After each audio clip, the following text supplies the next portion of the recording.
Mari kita tunduk kepala dan kita berdoa.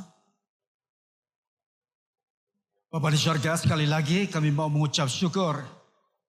Terima kasih karena ada kesempatan, kekuatan, kesehatan, hati yang committed untuk menyembah Engkau bersama-sama keluarga besar dalam kebaktian pada hari ini. Dan kami berdoa juga untuk saudara-saudari kami yang tidak sempat bersama-sama kami di tempat ini pada hari ini dimanapun mereka berada. Kiranya Tuhan juga memberkati mereka dan juga harta benda yang kami tinggalkan di rumah. Semoga Engkau juga melindungi semua itu supaya tidak ada satu pun yang binasa. Dan semoga firman Tuhan yang disampaikan ini tidak keluar dengan sia-sia, bahkan akan menggenapkan maksud penyampaiannya dan berbuah lebat di dalam hidup kami sesuai dengan kehendak rancangan-Mu dan bakat dan kemahiran yang ada pada kami. Kami berdoa semua ini dalam nama Yesus Kristus, Tuhan dan Penyelamat kami. Amin. Silakan duduk saudara dan saudari sekalian. Hari ini atau kemarin atau hari ini juga, kemarin dan hari ini, kebanyakan kita di sini menyambut hari raya ataupun hari perayaan yang menyingkap kepada kita satu perkataan, yaitu kesatuan. Kalau dalam kita punya budaya suku Kadazan atau apa-apalah ya. Dalam suku Kadazan kita ada satu perkataan mitabang. Mitabang itu macam kerjasama kan.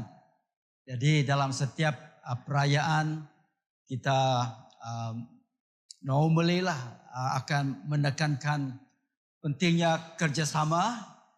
Kerjasama yang erat itu akan membuahkan tuaian yang lebat. Dan banyaklah perkataan-perkataan yang lain yang kita boleh kaitkan dengan tema ini. Jadi sesuai dengan itu juga, hari ini juga tema kita ini adalah kesatuan. Kesatuan kita adalah kesatuan di dalam kasih. Dan kalau kita bersatu di dalam kasih, kasih yang Yesus tunjukkan, bukan kasih manusia, kasih yang Yesus tunjukkan. Kalau kita bersatu di dalam kasih yang ditunjukkan oleh Yesus itu, apa akan terjadi? Maka terungkaplah, bukan perkataannya, terungkaplah, mengungkapkanlah, menyatakanlah, menyerlahkanlah, menimbulkanlah satu perkara, yaitu kemuliaan Allah. Ada satu cerita tentang seorang anak kecil, anak dari sekolah minggu lah barangkali, kita bilanglah begitu.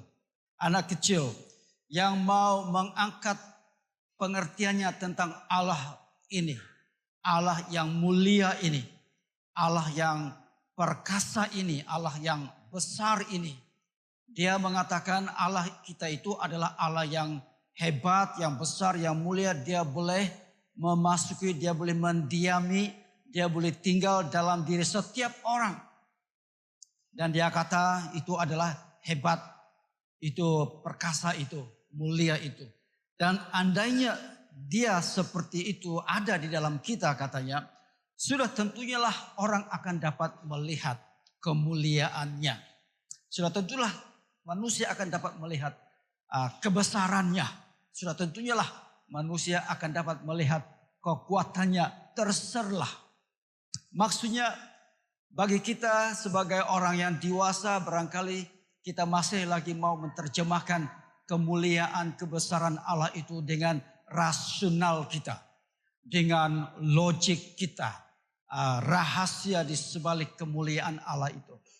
Ada seorang pemimpin agama yang bertemu dengan Tuhan Yesus pada satu malam dan bertanyakan kepada Tuhan Yesus tentang kemuliaan yang ada pada Tuhan Yesus. Dan Yesus kata, engkau tidak akan melihat ini kalau engkau tidak dilahirkan semula. Dan pemimpin agama itu kata, bagaimana mungkin aku ini yang sudah tua ini boleh kembali masuk dalam rahim ibuku dan dilahirkan semula. Itu artinya rasional. Itu artinya akal. Itu artinya logik yang digunakan untuk menerjemahkan prinsip kebenaran, kemegahan, kemuliaan Allah. Tetapi anak muda ini, dia punya pikiran adalah luhur. Dia punya pikiran itu adalah jujur. Dia punya pikiran itu tidak ada komplikasi. Dia punya pikiran itu jernih.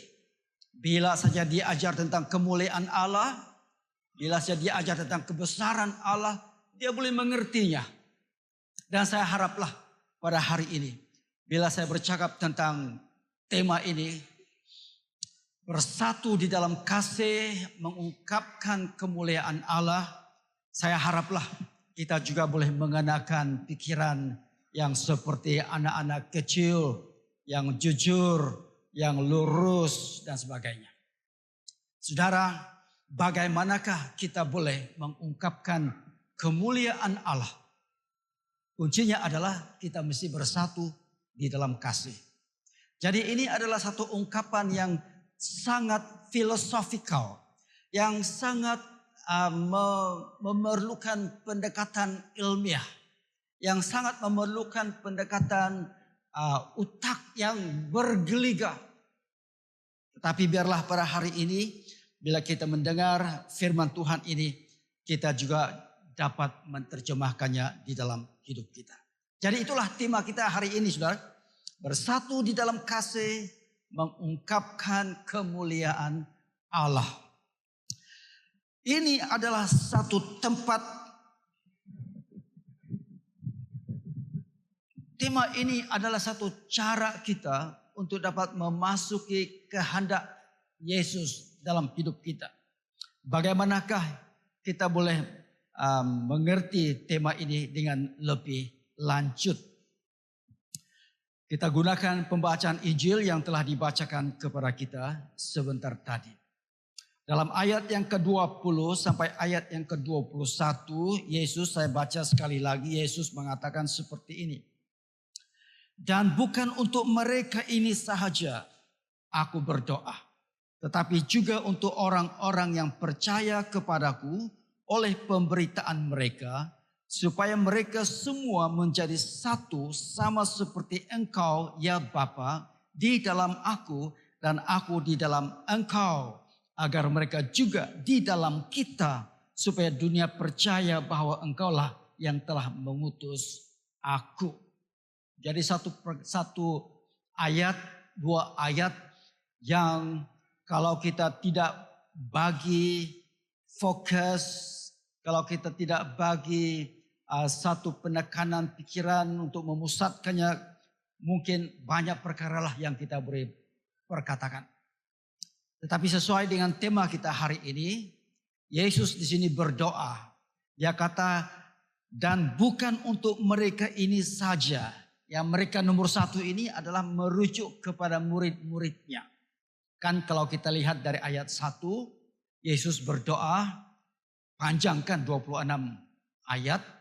Pertama Yesus berdoa tentang dirinya, kedua dia berdoa tentang murid-muridnya. Jadi ini adalah mereka itu, murid. Dan dia juga berdoa tentang mereka satu lagi, yaitu orang yang percaya daripada pelayanan murid-muridnya. Jadi di sini, dan bukan untuk mereka ini artinya murid-murid ini. Dia berdoa bukan sahaja untuk murid-muridnya, untuk bersatu di dalam dia sama seperti Bapa ada dalam anak dan anak ada dalam Bapa. Bukan itu saja. Saya juga berdoa, kata Tuhan Yesus, supaya orang-orang yang percaya kepadaku melalui pemberitaan mereka, murid-murid yang percaya dalam penginjilan itu. Supaya apa? Supaya mereka, nah mereka juga satu. Ya mereka ini sekarang merujuk kepada orang-orang yang percaya. Kitalah sampai hari ini. Inilah kita. Mereka. Ini adalah akibat daripada pemberitaan. Dan semualah orang-orang yang percaya akibat daripada pemberitaan kita. Apa Yesus mau? Supaya menjadi satu sama seperti Engkau, ya Bapa, di dalam aku, yang dia sudah sebutkan dalam ayat-ayat sebelumnya. Dan aku di dalam Engkau, agar mereka juga di dalam kita, supaya dunia tahu bahwa Engkaulah yang telah mengutus aku. Jadi ringkas kata, Yesus di sini 20 dan 21 ini berdoa supaya semua orang Kristen, semua orang percaya, mereka ini juga bersatu dengan Dia. Sama seperti Bapa ada dalam Yesus, Yesus ada dalam. Sama seperti murid-murid satu dalam Dia dan Bapa di dalam Yesus. Sama seperti semua orang lain yang percaya. Dia mau kita hari ini yang percaya bersatu dalam kasih. Dan kalau kita bersatu hati, sehati, sepikiran, saya ada cabaran untuk kita kemudian lah. Bagaimana kita menerjemahkan kesatuan itu dalam cara yang konkret, dalam cara yang praktikal, dalam cara yang sekarang ini. Bagaimana kita menerjemah? Karena kita boleh mengupas firman Tuhan ini sepanjang hari. Tetapi bagi Anda yang boleh membuat penerapan, puji Tuhan lah. Dan saya mau berbuat demikian juga. Membuat penerapannya. Kalau tidak, kita hanya bercakap seperti orang bilang. Awan mendung tapi tidak datang-datang hujan. Dia bilang. Mendung tapi tiada hujan. Dia bilang. Kalau garam itu, kalau kita yang suka buat tonsum itu, ya, kalau garam itu tidak memasuki daging itu buruk, kan? Daging itu buruk, tidak guna. Tetapi kalau garam itu diolah dan diulam betul-betul, daging itu wangi, walaupun buruk, tapi wangi. Bayangkan begitu saudara, jeruk yang buruk tapi wangi, adakah begitu? Tidak ada dalam dunia itu, buruk tapi wangi. Tapi karena garam itu saudara. Jadi biarlah kamu yang di sini ini kelihatan buruk, tapi wangi. Bukan senang kita. Buruk rupa, wangi. Buruk tubuh badan, okiyo, wangi. Tidak dapat mendengar dengan jelas. Seolah-olah kita sudah tua tapi masih muda. Tapi wangi. Bisu, tidak boleh bercakap, tapi wangi. Yang tak handsome, wangi. Yang tak pretty, wangi. Karena ada garam. Bukan dalam hidup kita lah, tapi seperti dalam cerita ini. Jadi Yesus mau kita menjadi seperti itu. Tetapi syaratnya kita mesti bersatu di dalam kasih itu. Kasih itu bukan sembarangan kasih. Bukan sembarangan kasih manusia, bukan sembarangan kasih hewan, bukan. Manusia ada perasaan emosi kasihnya ada. Hewan juga ada perasaan emosionalnya ada. Barangkali banyak di antara kamu sudah nampak YouTube, barangkali gambar-gambar. Bagaimana hewan sekalipun boleh menyerahkan belas kasihannya kepada anak-anaknya. Hewan. Kalau ada binatang ganas yang mau menyerang anaknya, dia akan protect. Dia akan lawan pemangsa ini. Itu hewan. Kita manusia juga ada begitu kan. Tapi bukan itu belum cukup. Itu hanya kasih di peringkat manusiawi. Kita bercakap kesatuan di dalam kasih yang dipanggil agape. Yang punya sifat berkorban. Biar engkau mati, aku hidup. Bukan. Biar engkau hidup, aku mati. Bukan biar engkau hidup asal aku mati pun, bukan. Biar engkau hidup, biarkan aku mati. Itu berkorban. Biar engkau hidup asal aku mati, itu mengalah itu. Mengalah. biar engkau hidup supaya aku mati. Tidak ada guna itu. Biar engkau hidup sampai aku mati. Itu baru bagus. Korban, berkorban. Jadi kasih yang seperti itu yang kita harus bersatu di dalamnya. Dan Yesus berdoa untuk kesatuan yang seperti itu, saudara dan saudara sekalian. Jadi bagaimana kita mau membuat penerapan ini dalam hidup kita? Di dalam kehidupan kita sebagai manusia, adakah kita dapat hidup dalam keindahan kesatuan ini? Dalam hidup keharmonian ini. Bukan berarti tidak ada yang menyusahkan kita, bukan. Tapi kita masih dapat hidup harmoni, aman, damai. Karena Yesus berdoa supaya kita ada kesatuan. Kesatuan ini akan menimbulkan rasa damai dan harmoni. Pada hujung bulan ini kita ada pelawat dari yang mewakili pelbagai organisasi agama di Sandakan. So mereka menulis surat. Kami dari Jabatan Perpaduan Negeri bahagian Sandakan ingin melawat gereja Saint Michael Angel Sandakan. Tujuan kami adalah menimbulkan rasa persefahaman dan harmoni di kalangan penganut-penganut agama dengan cara melawat kuil-kuil dan gereja-gereja dan sebagainya. Mereka jumpa sama aku.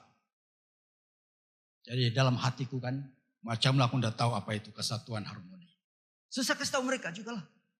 Oh kalau kami dalam gereja, kami mengajar, kasihlah musuhmu seperti kau mengasihi dirimu sendiri dan mengutamakan orang lain daripada diri sendiri.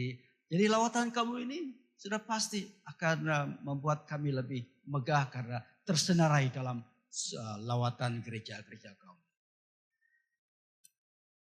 Orang di luar pun menghargai apa itu keharmonian dan kesatuan. Kerajaan kita pun, ini bukan campaign, kerajaan kita pun punya harapan yang tinggi. Supaya warisan kita ini, yang kita warisi ini, bukan campaign, kita pupuk supaya rakyat boleh bergerak ke hadapan, bukan campaign, supaya impian kita menjadi kenyataan, bukan campaign. Oh, kamu yang pelan-pelan begitu tuh, saya kasih tahu, bukan campaign. Tangkap itu. Bukan campaign. Sedangkan orang luar menghargai keutamaannya untuk kita bersatu dan berharmoni. Lebih-lebih itu kita di barisan depan ini harus dapat menampilkan prinsip kebenaran itu saudara. Jadi itu yang pertama ya. Yang kedua itu adalah ayat 22 sampai ayat yang ke-23. Saya baca juga. Ayat yang ke-22. Dan aku telah memberikan kepada mereka kemuliaan yang engkau berikan kepadaku. Supaya mereka menjadi satu sama seperti kita adalah satu. Aku di dalam mereka dan engkau di dalam aku. Supaya mereka sempurna menjadi satu. Agar dunia tahu bahwa engkau yang telah mengutus aku. Dan bahwa engkau mengasihi mereka sama seperti engkau mengasihi aku. Jadi inilah satu gambaran yang image yang ada pada Tuhan Yesus terhadap semua orang yang percaya kepadanya. Rupa-rupanya kemuliaan itu yang Allah telah berikan kepada Tuhan Yesus, sekarang Yesus kata, aku mau kemuliaan yang seperti itu juga berlaku terjadi ada di dalam murid-murid yang percaya kepada pemberitaan murid-muridku yang terdahulu ini. Jadi artinya apa saudara? Artinya kemuliaan ini yang Yesus katakan ini adalah satu perkara yang boleh menyerlahkan yang boleh menimbulkan, yang boleh menggambarkan kemuliaan. Kalau kita bersatu di dalam kasih Kristus, kita menimbulkan, mengungkapkan kemuliaan Allah. Bagaimana itu boleh terjadi? Kalau kita menghidupi kesatuan ini di dalam kasih ini, ya pasti akan menggerakkan kita melakukan satu-satu perbuatan kecil atau besar yang memberi kelegaan kepada manusia. Dan orang yang menerima, yang mengalami kelegaan itu pasti akan bersuka cita. Dan pasti akan tanya kamu, kenapa juga kamu berbuat baik kepadaku? Dan akhirnya mereka juga mesti tanya, apakah agama kamu karena kamu berbuat baik kepadaku? Kalau kita selidiki saudara, urutan ya manusia yang menerima perbuatan baik, dia pada akhirnya akan bertanya, siapa Tuhanmu? Tempat kita biasa begitu. Akhirnya, walaupun dia tidak sebut, dia mau tahu siapa agamamu. Itulah sebabnya Tuhan Yesus kata, biarlah cahayamu, perbuatanmu yang baik, terangmu bersinar di halayak ramai. Supaya mereka memuliakan Bapakmu yang di surga. Yesus tahu falsafah manusia. Yesus tahu bila orang-orang percaya semai perbuatan baik.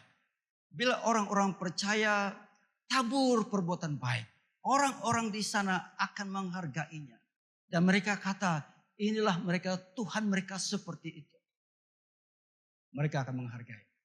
Dan mereka akan memuliakan, meninggikan, memuji. Bukan agamamu semata-mata. Tuhanmu. Jadi hari ini saudara, kalau ada orang yang kamu lihat yang tidak layak ditabur kasih. Kalau kamu nampak ada orang yang tidak layak disamai kasih dalamnya. Semailah sekarang. Suatu hari nanti dia akan tanya. Kalau dia tidak tanya kamu, dia tanya orang lain. Siapa juga itu si Charles itu? Dia bilang, siapa Tuhannya itu? Aku mau tahu siapa Tuhannya. Dia akan cakap begitu. Saudara sekalian, itulah artinya ini. Jadi, apa yang kita mau katakan di sini dalam ayat 22 sampai 23 ini adalah bahwa kemuliaan Allah itu akan dapat terkelihatan bila dia melihat kesatuan, kebersatuan,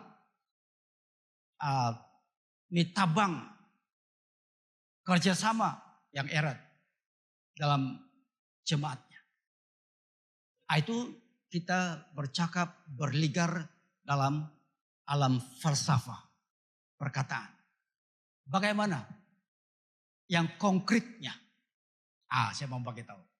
Bagaimana kita menerapkan ini dalam hal yang betul-betul praktikal.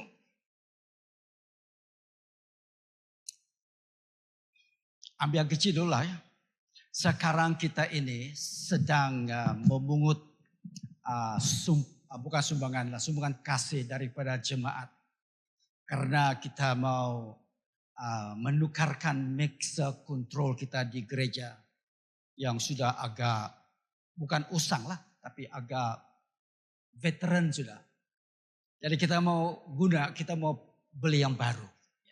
So kita akan bagi kamu satu kartu, satu card, harganya Rp200. Rp200 satu card. Minggu lalu sudah umum kan? Sekarang kalau kamu percaya cakapku ini, bahwa engkau satu dalam kasih Yesus, engkau boleh menyinarkan kemuliaan Allah. Bersatulah dalam kasih. Ambil card itu. Kalau kau satu orang tidak ada Rp200 tidak apa-apa. Kau cari lagi yang lain. Sampai kau dapat Rp200. Satu card. Itulah artinya bersatu dalam kasih. Karena yang kita buat ini bukan untuk sendiri, ini untuk gereja. Dulu kita buat untuk di sini. Sekejap kita dapat, puji Tuhan. Beri kemuliaan kepada Allah dulu.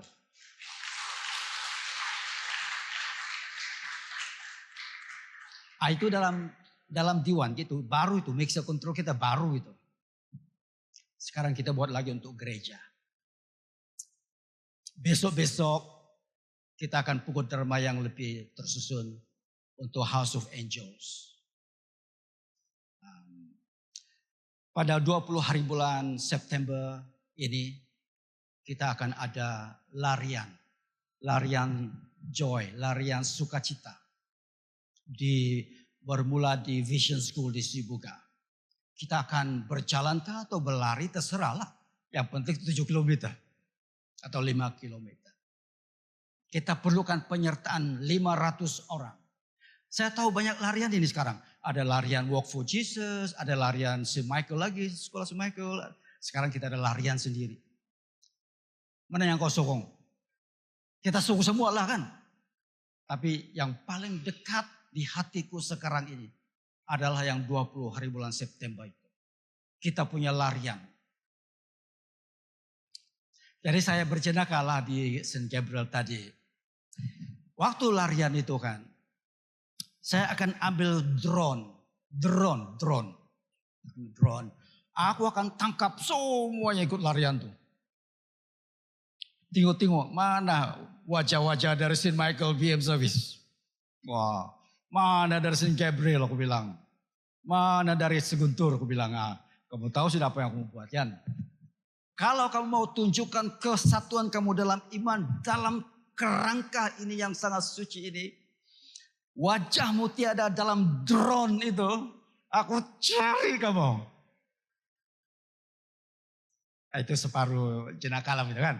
Separuh jenakalah. Tapi itulah maksudnya saudara. Kalau kita mau menunjukkan kesatuan kita. Susah, senang, lemah, kuat, sakit, susah. Kita akan cari Tuhan.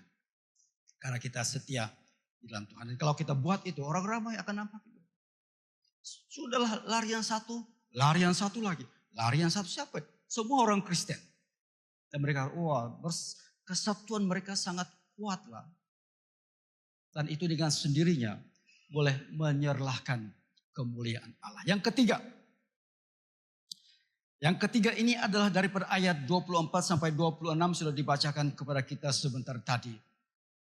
Tapi maksudnya di sini saudara, ini adalah bahagian yang kita katakan. Kalau kita bersatu dalam kasih Kristus, mengungkapkan kemuliaan Allah, dan ada proyek yang konkret dan praktikal. Mari kita alami kesatuan yang seperti itu.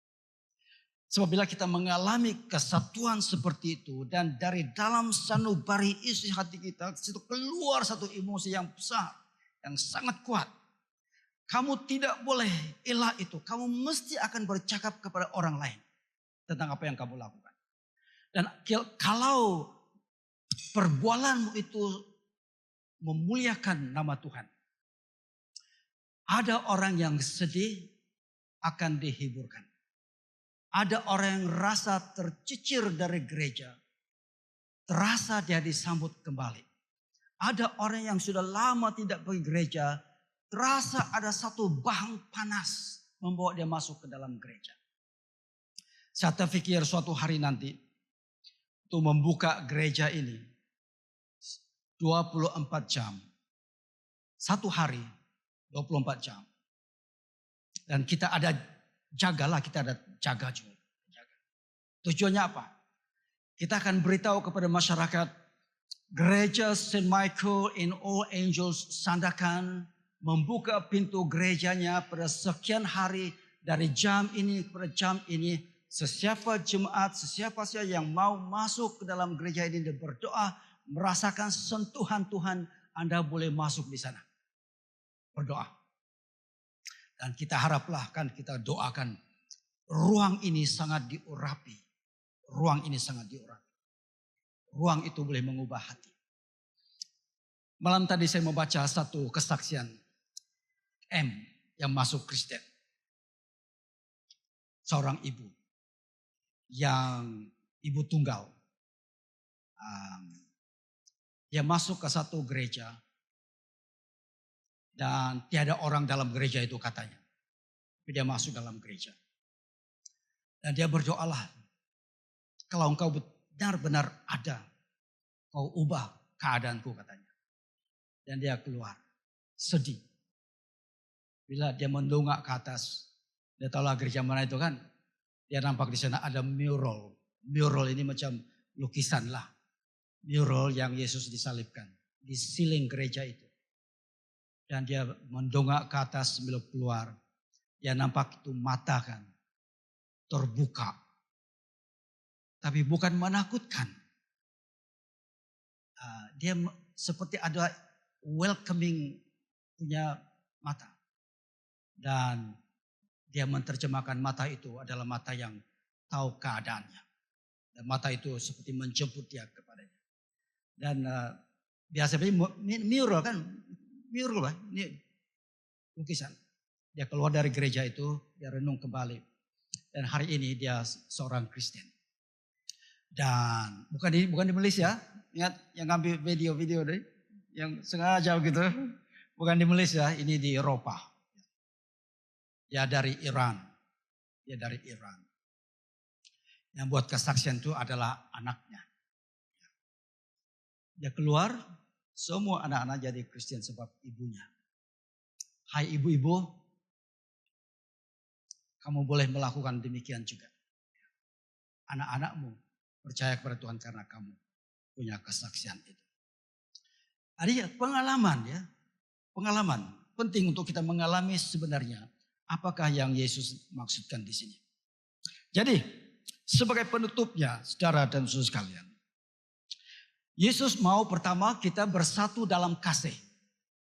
Kemudian bersatu dalam kasih itu kita akan mengalami kemuliaan Allah meliputi kehidupan kita.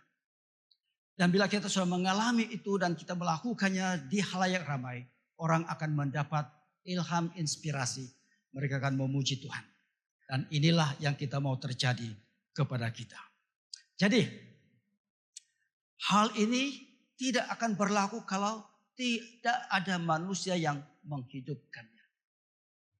Jadi mari kita hidupkan himbauan ini. Dengan mendekati orang lain. Mendekati orang yang memerlukannya. Memang Tuhan boleh menyentuh orang itu. Tapi dia boleh pakai kamu juga. Yang lebih praktikal, yang lebih bermaya. Jadi marilah kita terus melayani dalam hal apapun juga. Semoga dalam apapun sentuhan yang kita buat. Itu membawa orang itu kepada terang sinar cahaya Kristus. Mari kita saudara naikkan pujian ini. Yesus segalanya ini. Karena dalam lagu ini menghibur kita dan mencabar kita untuk terus melayani Tuhan. Sampai ke titis darah terakhir, nafas terakhir, sampai rambut kita memutih. Terima kasih Tuhan Yesus untuk firman Tuhan pada hari ini. Dan semoga kami dikuasai, diberkati sehingga kami dapat melakukannya dalam hidup kami setiap hari. Membawa kemuliaan dalam terang dan kegelapan dunia ini. Dalam nama Yesus Kristus kami sudah berdoa. Amin.